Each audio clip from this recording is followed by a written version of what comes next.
Hello दोस्तों, welcome back to my channel study with Goldie. दोस्तों, आज हम देखेंगे हिंदी और हिंदी में देखेंगे पर्यायवाची अथवा समानार्थी। दोस्तों, पर्यायवाची को समानार्थी भी कहते हैं। तो इसमें हम देखेंगे गंगा, गंगा का पर्यायवाची। सबसे पहले दोस्त हम देखेंगे गंगा कैसा शब्द है। गंगा कैसा शब्द है? तो दोस्त ये तत्सम शब्द है, तत्सम शब्द है। दोस्तों, गंगा का तद्भव नहीं होता कि दोस्त जितने भी देवी देवताओं के नाम और वेद पुराण रामायण आदि ग्रंथों के नाम ये सब हमेशा तत्सम होते हैं। तो गंगा तत्सम शब्द है। फिर हम देखेंगे दोस्त लिंग। गंगा में कौन सा लिंग है? तो स्त्रीलिंग, स्त्रीलिंग। फिर देखेंगे दोस्त हम गंगा में कौन सी संज्ञा है। गंगा में कौन सी संज्ञा है? तो दोस्तों इसमें व्यक्तिवाची संज्ञा है, क्योंकि गंगा यमुना ये व्यक्ति के नाम हम रख सकते हैं। तो ये व्यक्तिवाची संज्ञा है। फिर दोस्त हम देखेंगे इसमें विशेष। विशेष क्या है? तो दोस्त इसमें विशेष है कि हम गंगा को देव नदी कहते हैं, देव नदी कहते हैं। फिर हम देखेंगे दोस्त कि गंगा को और किन किन नामों से जानते हैं। सबसे पहले हम देखेंगे सुरसरी, सुरसरी। फिर सुरसरिता, सुरसरिता। फिर देव नदी, देव नदी। उसके बाद फिर देखेंगे हम भागी, भागीरथी, भागीरथी। फिर हम देखेंगे जाह्नवी, जाह्नवी। फिर देखेंगे जान तनया, जान तनया। फिर हम देखेंगे भीष्म, भीष्म प्रसूता, भीष्म प्रसूता। फिर हम देखेंगे दोस्त मंदाकिनी, मंदाकिनी। फिर हम देखेंगे गोमुख, क्या? गोमुख। फिर हम देखेंगे विष्णु पगा, विष्णु पगा। फिर विष्णु पदी, विष्णु पदी। फिर हम देखेंगे दोस्त त्रिपथगा, त्रिपथगा। दोस्तों, अब गंगा के इतने नाम कैसे पढ़े उसको हम देखेंगे। सबसे पहले सुरसरी, सुरसरिता और देवनदी गंगा का नाम कैसे पड़ा। तो दोस्तों ये तीनों नाम गंगा को इसलिए मिला, इसलिए पड़ा क्योंकि ये देवताओं के द्वारा पूज्य होने के कारण, देवताओं के द्वारा पूज्य होने के कारण गंगा का नाम सुरसरी, सुरसरिता और देवनदी पड़ा। दोस्तों, मनुष्यों के द्वारा तो गंगा पूजी ही जाती हैं, अपितु देवताओं के द्वारा भी पूजी जाती हैं, इसलिए इनका नाम सुरसर, सुरसरिता और देवनदी पड़ा। दोस्तों, गंगा का नाम भागीरथी क्यों पड़ा? तो दोस्त राजा भगीरथ, राजा भगीरथ ने गंगा को पृथ्वी लोक पर लाया। स्वर्ग लोक से राजा भगीरथ ने गंगा को स्वर्ग लोक से पृथ्वी लोक पे लाने के कारण गंगा भागीरथी कहलाई। राजा भगीरथ के लाने के कारण, भगीरथ के लाने के कारण पृथ्वी पर गंगा भागीरथी कहलाई। अब हम देखेंगे जाह्नवी और जान तनया, ये दोनों नाम गंगा को कैसे मिला, कैसे ये दोनों नाम पड़ा, जाह्नवी और जान तनया।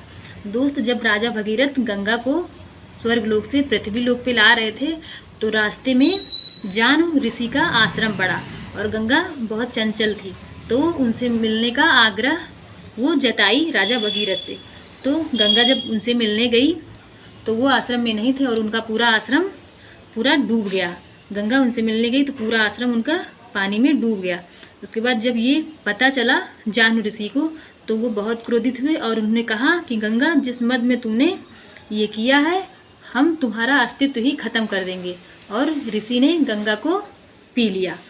यह देख जब यह पता चला जब भगीरथ, राजा भगीरथ को, तो वो ऋषि के चरणों में गिर गए और गिड़गिड़ाने लगे, कहने लगे कि देव ये आपने क्या कर दिया, हम गंगा को स्वर्गलोक से पृथ्वीलोक पे ला रहे थे अपने पूर्वजों को मोक्ष दिलाने के लिए, आपने ये क्या कर दिया।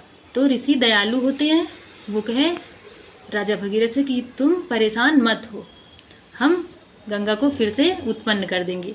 तो गंगा को ऋषि ने अपने कान से बाहर निकाला, इसलिए गंगा जाह्नवी और जानतनया कहलाई। जान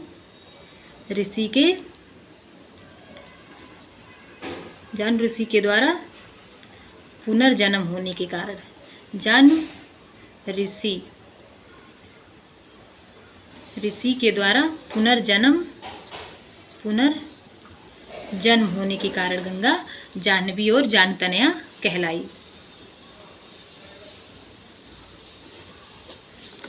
फिर हम देखेंगे भीष्म प्रसूता। गंगा भीष्म प्रसूता क्यों कहलाई।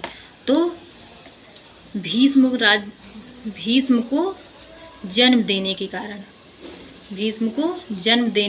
गंगा भीष्म प्रसूता कहलाई। भीष्म को जन्म देने के कारण।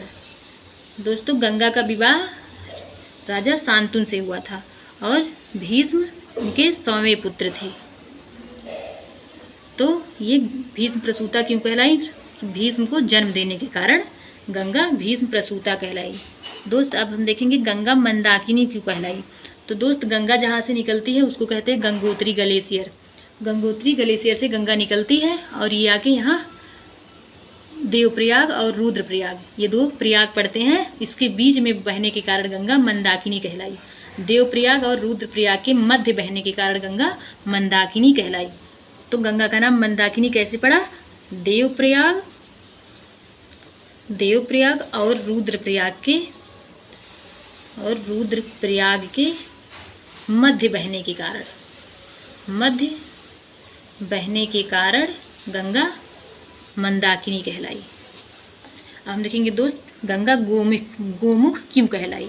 तो दोस्त, जहाँ से निकलती है गंगा गंगोत्री ग्लेशियर से, उसका मुख, उस पर्वत का मुख गाय के मुख के समान होने के कारण गंगा गोमुख कहलाई। तो गंगा जिस पर्वत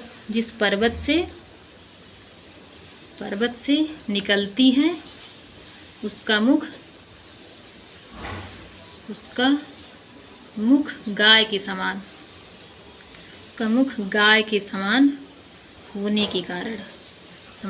होने के कारण गंगा गोमुख कहलाई। गंगा गोमुख क्यों कहलाई। तो गंगा जिस पर्वत से निकलती है उसका मुख गाय के मुख के समान होने के कारण गंगा गोमुख कहलाई। दोस्त, अब हम देखेंगे विष्णुपगा और विष्णुपदी, ये दोनों गंगा को नाम कैसे मिला। तो दोस्त, भगवान विष्णु के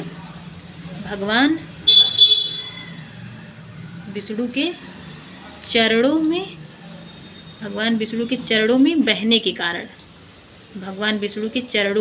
के कारण गंगा विष्णुपगा और विष्णुपदी कहलाई।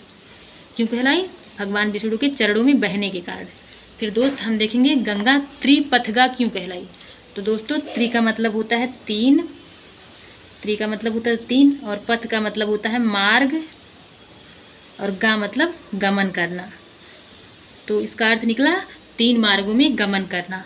अब वो 3 मार्ग कौन से हैं दोस्त। सबसे पहले गंगा स्वर्गलोक में बहती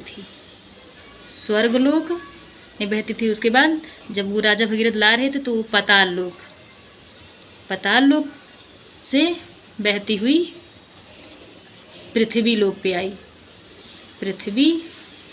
लोक पर आई।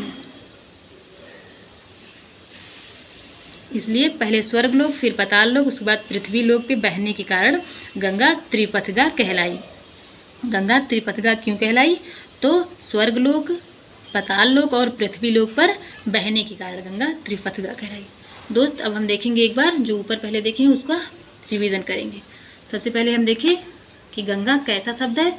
तो गंगा तत्सम शब्द है। इसमें कौन सा लिंग है। तो स्त्रीलिंग। संज्ञा कौन सी है। तो व्यक्तिवाची संज्ञा। फिर विशेष क्या है। तो देवनदी। फिर देखें दोस्त, हम सुरसर, सुसरिता और देवनदी गंगा क्यों कहलाई। तो ये देवताओं के द्वारा पूज्य होने के कारण गंगा सुरसर, सुरसरिता और देवनदी कहलाई। उसके बाद दोस्त, हम देखें कि गंगा भागीरथी क्यों कहलाई। तो राजा भगीरथ के स्वर्गलोक से गंगा को पृथ्वी लोक पर लाने के कारण गंगा भागीरथी कहलाई। फिर हम देखिए दोस्त, जाह्नवी और जानतनया गंगा क्यों कहलाई। तो ऋषि जाह्नू के द्वारा पुनर्जन्म होने के कारण गंगा जाह्नवी और जानतनया कहलाई।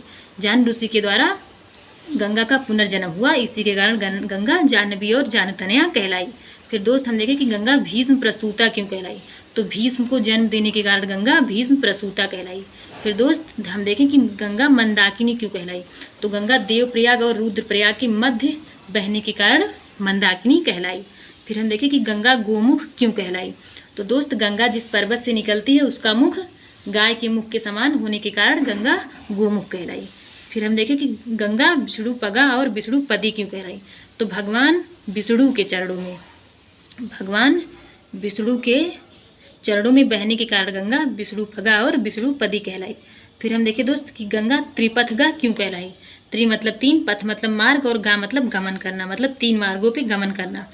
तो स्वर्गलोक, पाताल लोक और पृथ्वी लोक पर बहने के कारण गंगा त्रिपथगा कहलाई।